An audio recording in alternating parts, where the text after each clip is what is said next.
Germany are the historical titans in world football, boasting 4 World Cups and 3 European Championships, and have long been synonymous with Gary Lineker's famous saying, 20-odd men kicked a ball around for 120 minutes, and at the end, do I really need to tell you, the Germans won. However, as the curtain rises on Euro 2024, an unexpected reality emerges. It will mark 8 long years since the nation even last won a knockout game in a major tournament, as they currently languish in 16th in the FIFA World Rankings.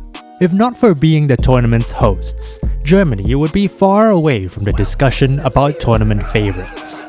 Yet, amidst the doubts, a sleeping giant stirs, ready to awaken and seize the tournament by storm. Here's why Germany may be the dark horses to win the Euros. As mentioned, Germany's home advantage is probably the single most crucial factor that boosts their chances of winning the tournament. And there's a wide expectation that this summer's Euros can deliver similar positives to the nation as when they hosted the 2006 World Cup. That tournament is remembered as the moment a unified Germany shook off the shadows of its dark past and showed the world a new modern face. On the field, the unfancied German team, coached by Jurgen Klinsmann, overcame dire pre-tournament predictions and made it to the semi-finals on a wave of home support. Despite losing in extra time to eventual champions Italy, their performance kickstarted a decade of dominance that peaked with their 2014 World Cup triumph in Brazil. Off the field, the tournament not only changed the way the world saw Germany, but also the way they saw themselves, and it still plays a formative role in the nation's collective consciousness. Before the tournament, the mood in the country was very dismal. Their economy was faltering, and the weather was as bad as their football. But when Philipp Lahm scored that belter for Germany in their opening game against Costa Rica, it was like a ray of light cutting through the gloom. While 18 years have passed, many parallels remain. Germany is again racked by economic uncertainty, infrastructure concerns, and fears of poor on-field performances. But come the Euros, the world's attention will once again shine a light on Germany. Whatever the team's results, Die Mannschaft can bank on football's unifying effect on the country. History suggests that Germany should make a deep run in the competition. Portugal, France, and England were all beaten finalists on home soil, while Spain, Italy, and France were all victorious in front of their own fans. Germany will be looking to add to that list. By the way, if you're enjoying the video so far, please subscribe so that you don't miss out on our future videos.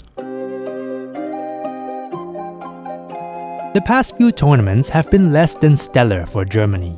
They reached the semi-finals of Euro 2016, but suffered group stage exits in the last 2 World Cups, and were eliminated by England in the round of 16 at the last Euros.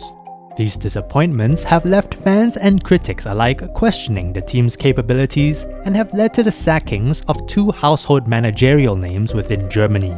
However, the tide may be turning under the new leadership of Julian Nagelsmann. Despite a shaky start, recent wins against strong opponents like France and the Netherlands have injected the nation with a renewed sense of optimism. The team's tactical flexibility and improved game management were noticeable too, suggesting that Nagelsmann is steering the team in the right direction at the right time.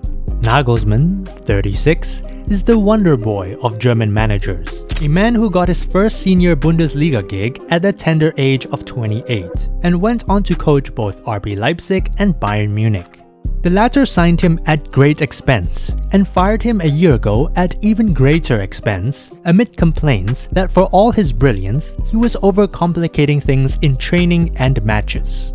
That may or may not be true, but the perception of it is true, and Nagelsmann knows this. He took the Germany job in September 2023 as a de facto caretaker until after the Euros. Any ambitions he had of imprinting his philosophy and tactics seemed to vanish after those November defeats, likely because he recognized that a national team coach simply does not have the time to drive meaningful change, not when he only oversees a couple of training sessions every couple of months.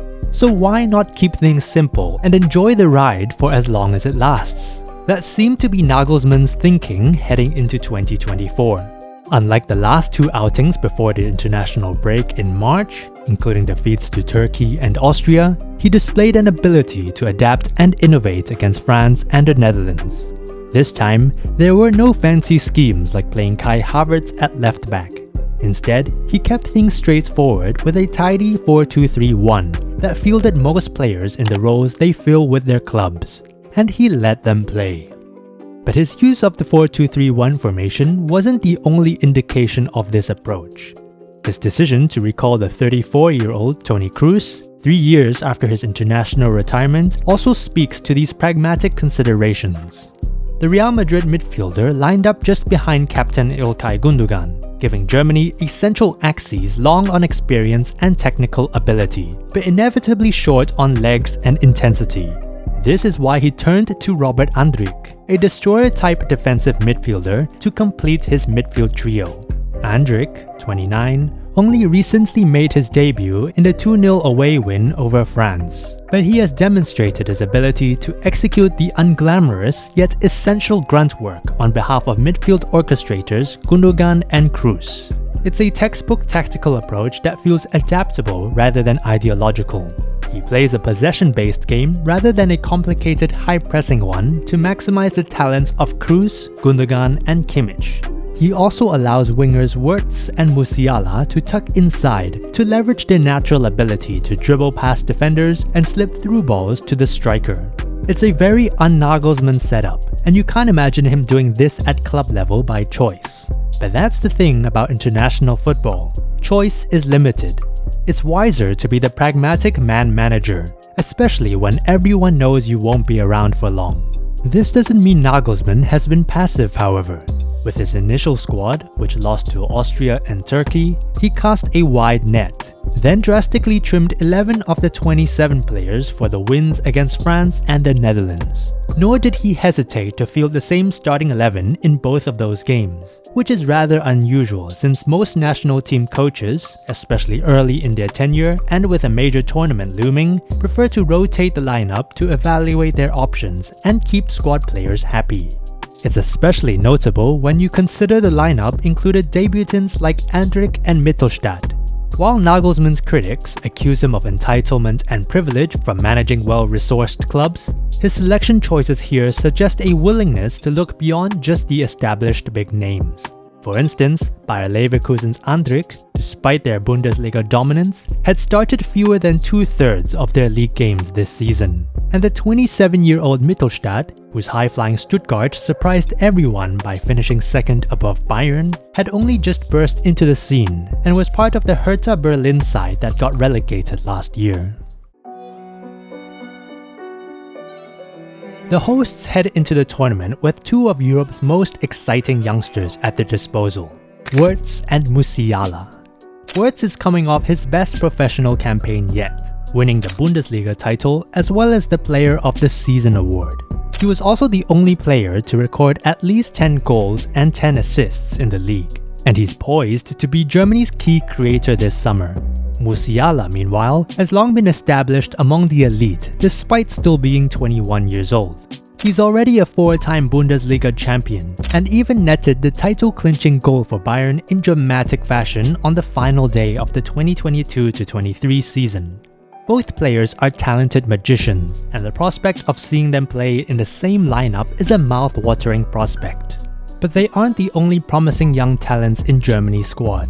Maximilian Bayer has been called up on the back of netting 16 Bundesliga goals for Hoffenheim, while the 20-year-old Alexander Pavlovic has burst into the Bayern first team, even pushing the experienced Kimmich to right back, where he quite frankly performs better.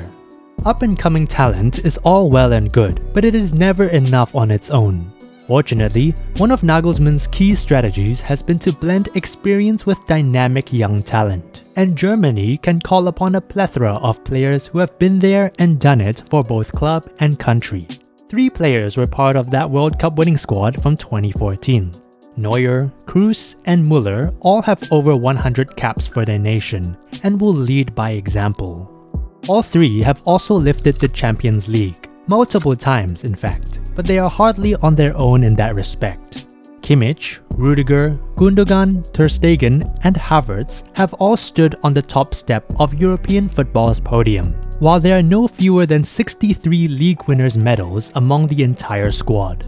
Wherever you look, Germany's squad is brimming with players who know what it takes to succeed at the highest level. And this mix of youthful exuberance and battle-tested experience could just be the winning formula that propels Germany to European glory once again.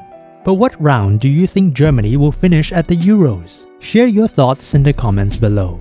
If you enjoyed this video, hit that like button and subscribe to the channel for more football news, stories, and insights. Also, don't forget to turn on notifications so you never miss a beat.